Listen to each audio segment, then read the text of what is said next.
5 minutes de français avec Pierre.com.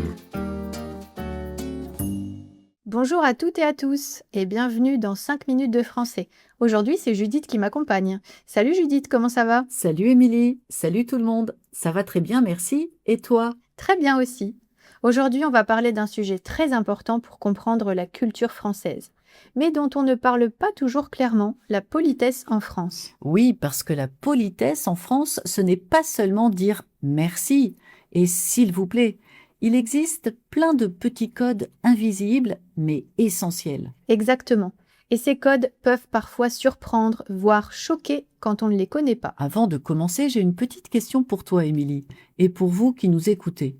Selon une étude, lorsque l'on est invité à dîner, quel pourcentage de Français apporte un cadeau à la maîtresse de maison, comme une bouteille de vin, des fleurs ou des chocolats?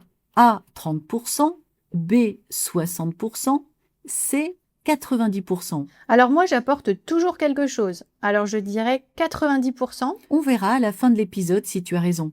Allez, commençons par le mot-clé de la politesse française, bonjour. Ah oui, on ne va pas y aller par quatre chemins. En France, dire bonjour, ce n'est pas optionnel, c'est presque obligatoire. Exactement, quand on entre dans un magasin, une boulangerie, une salle d'attente ou même parfois un petit bureau, on dit bonjour, même si on ne parle à personne directement. Et ne pas le dire peut être perçu comme froid, mal élevé, voire arrogant. Imaginez, vous entrez dans une boulangerie, vous dites directement une baguette s'il vous plaît, sans bonjour. Oula, mauvaise idée. Oui, surtout pour les employés. En France, dire bonjour, c'est reconnaître l'existence de l'autre. Et c'est souvent la première chose que les étrangers remarquent. Les Français peuvent paraître impolis et de mauvais poil, mais en réalité, ils sont très attachés à ces formules. Absolument. Et après bonjour, il y a évidemment merci. Là aussi, le merci est essentiel. On remercie pour un service, mais aussi pour un petit geste. Tenir la porte, donner une information, rendre un objet. Et attention, en France, on dit souvent merci, même quand on refuse quelque chose. Par exemple, comme se contenter de dire non peut sembler un peu sec, on préfère dire non merci, ça ira.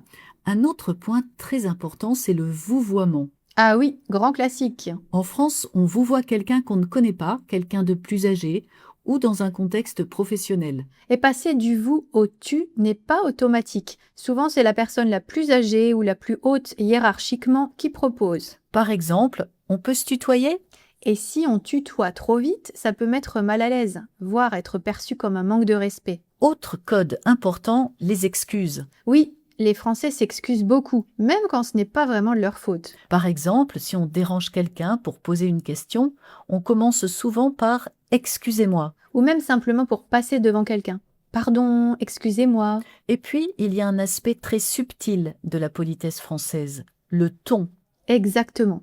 On peut utiliser des mots polis, mais avec un ton sec, et là, ça ne marche plus. En France, la politesse passe autant par les mots que par l'intonation. C'est clair. Bon, il est temps de revenir à la question du début. Tu m'avais demandé quel pourcentage de Français apporte quelque chose lors d'un dîner. Et tu avais répondu 90%. Tu avais raison. En France, il est très courant d'apporter une bouteille de vin, un dessert ou des fleurs. Ne rien apporter pourrait être perçu comme un manque de savoir-vivre. Allez, comme toujours, petit point vocabulaire pour terminer. J'ai utilisé l'expression « ne pas y aller par quatre chemins » qui signifie dire les choses directement sans détour.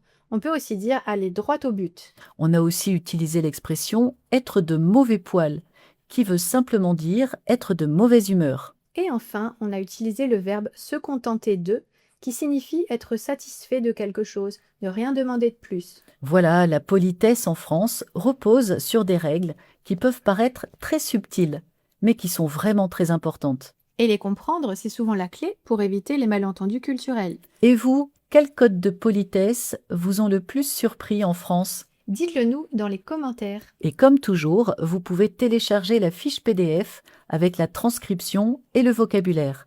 Elle est dans la description ou sur notre site françaisavecpierre.com. Merci à tous d'avoir suivi cet épisode. Et à très bientôt pour un nouvel épisode de 5 minutes de français. Salut tout le monde. 5 minutes de français avec Pierre.com.